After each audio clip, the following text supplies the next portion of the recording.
One of the key predictors of success in software development is the ability of the development teams to make their own decisions. High-performing teams can change the design, change their approach, change the software architecture without asking for the permission from anybody outside the team. This is what autonomy means for a team. So what are the implications of that, and how do we organise to make our teams autonomous?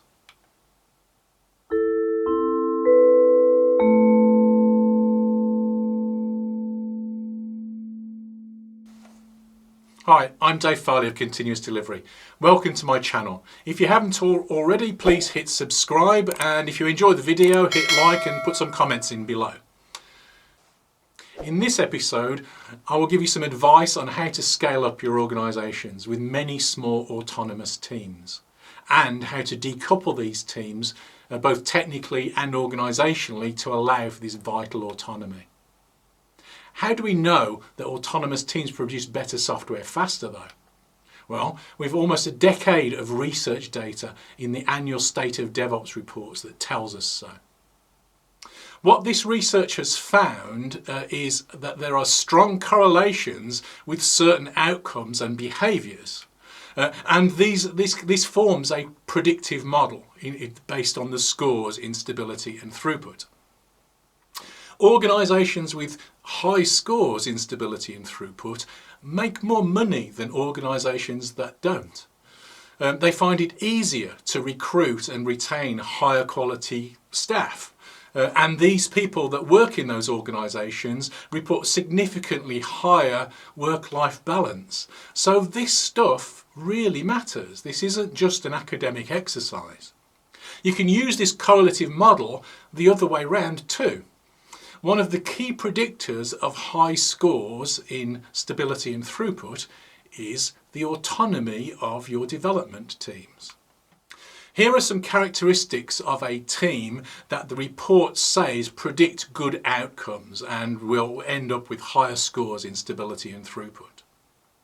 Teams are able to make large-scale changes to the design of their system without permission from somebody outside the team. They're able to make large-scale changes to the design of its system without depending on other teams to make changes to their systems, or creating significant work for those other teams.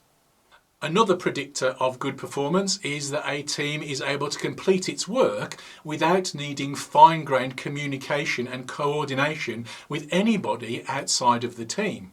They're also able to deploy their products or services on demand independently of other services or products that your service depends upon.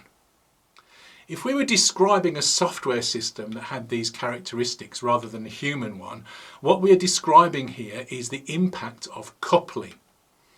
As ever, there is no simple here. The problem is that there's great data on the importance of small teams in terms of both productivity and quality. So for bigger organisations, we want lots of people so that we can build big systems quickly. But we want small teams so that we can do a good job and do it efficiently. This feels like a bit of a contradiction.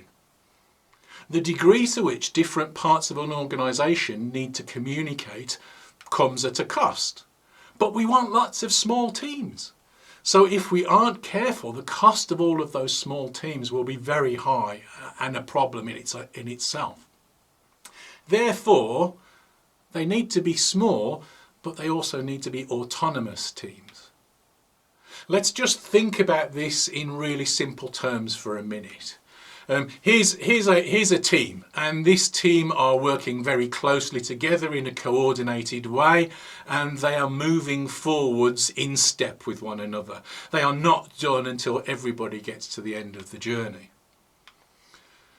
The problem here is if one part of the team needs to move ahead more quickly or could move ahead more quickly, it's constrained by the others.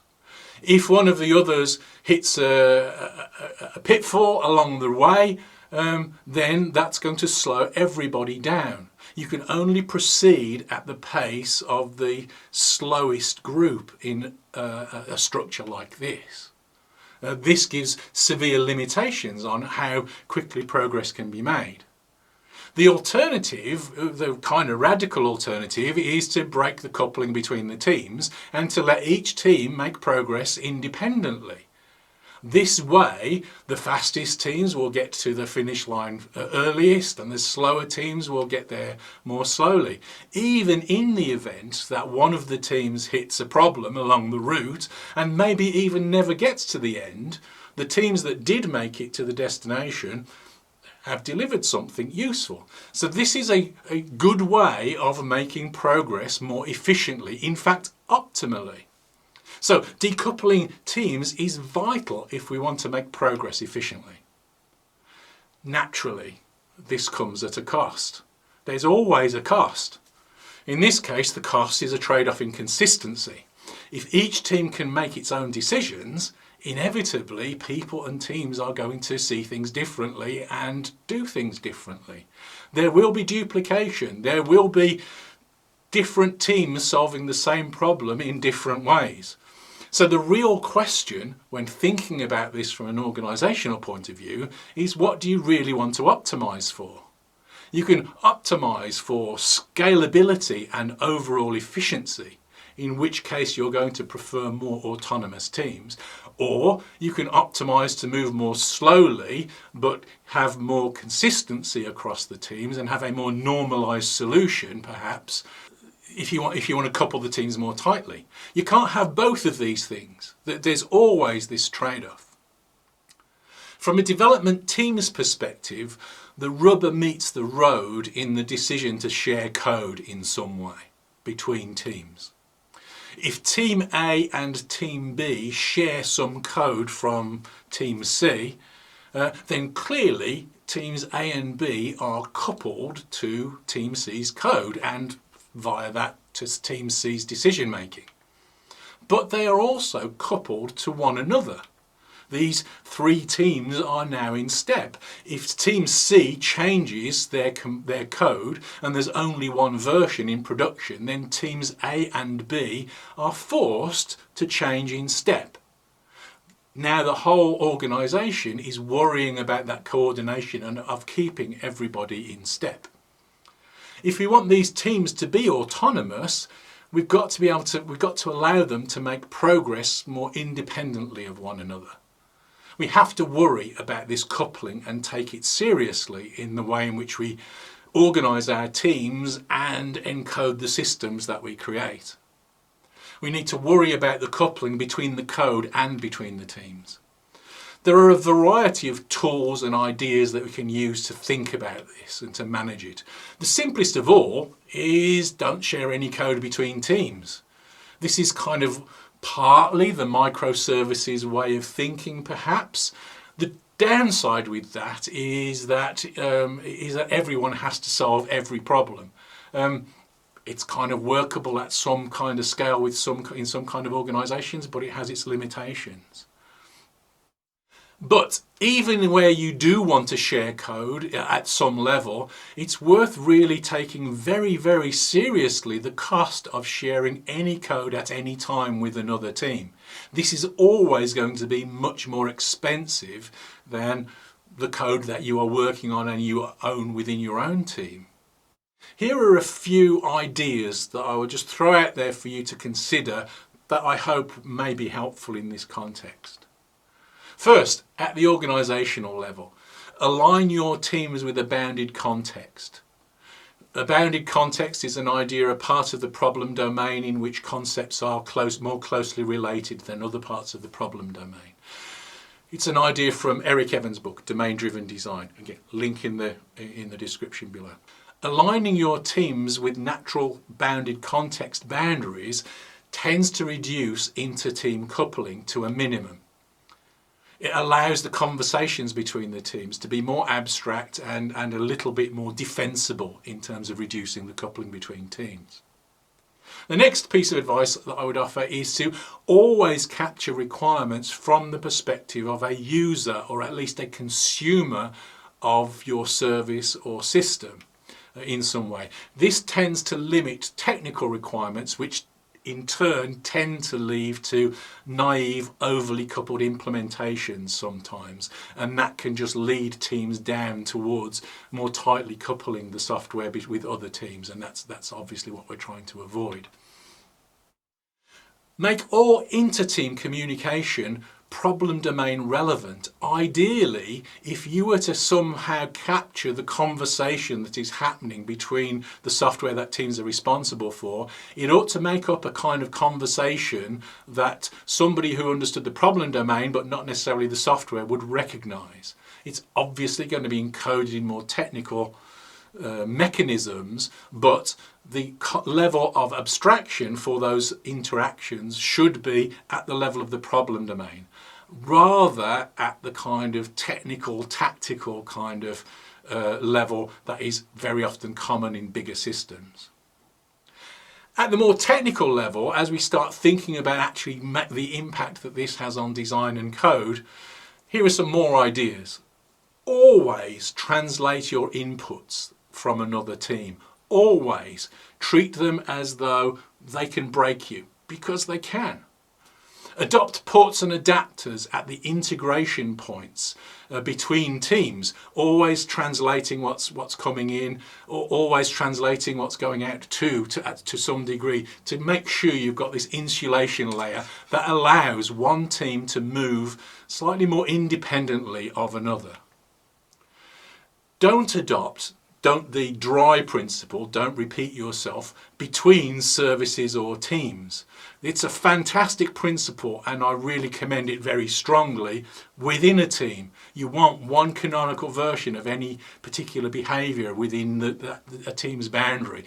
But across teams, the downside of dry is coupling. If you start sharing code for any reason, you are always increasing coupling. And you want to, as we've already said, you always want to take those risks seriously. The next piece of advice I think is kind of key and a bit more strategic. Consider very seriously the deployability of your team's work. What's the scope of deployment that you are in the system and the software that you are working on? Ideally, aim to make the output of every single team independently deployable. That's the microservices route. But this means that you deploy it without testing it with another team's work. That's what independent means. That's what autonomy means in this context. A continuous delivery deployment pipeline helps a great deal in focusing us on this deployability. The correct scope of a deployment pipeline is an independently deployable unit of software. So if teams are working on code that is not separable, then put the teams together in terms of repository, build systems, test systems, so that they are build, testing and deploying their software together. Two teams working in a shared code base in one repo is better than two teams working on separate versions of code that you are sometimes going to integrate later before releasing into production. You can learn more about how to create effective deployment pipelines in my training course, Anatomy of a Deployment Pipeline. There's a link in the description below.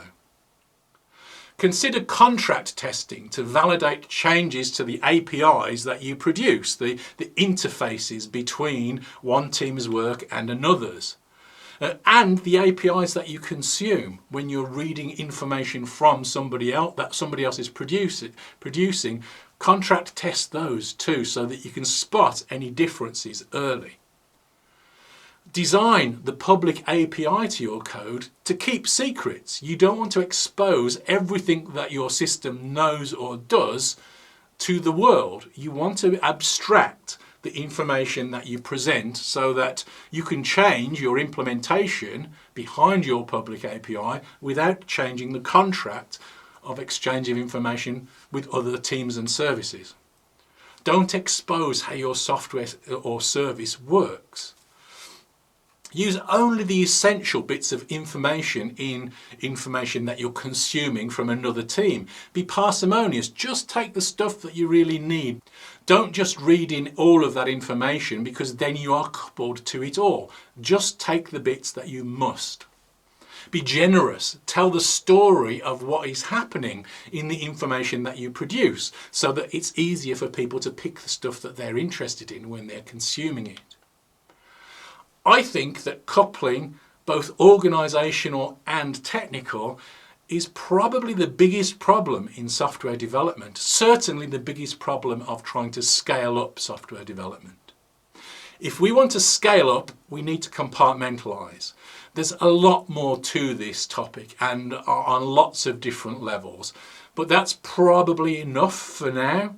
So my advice to you is to always treat coupling thoughtfully and with a deal of caution, whatever form it takes.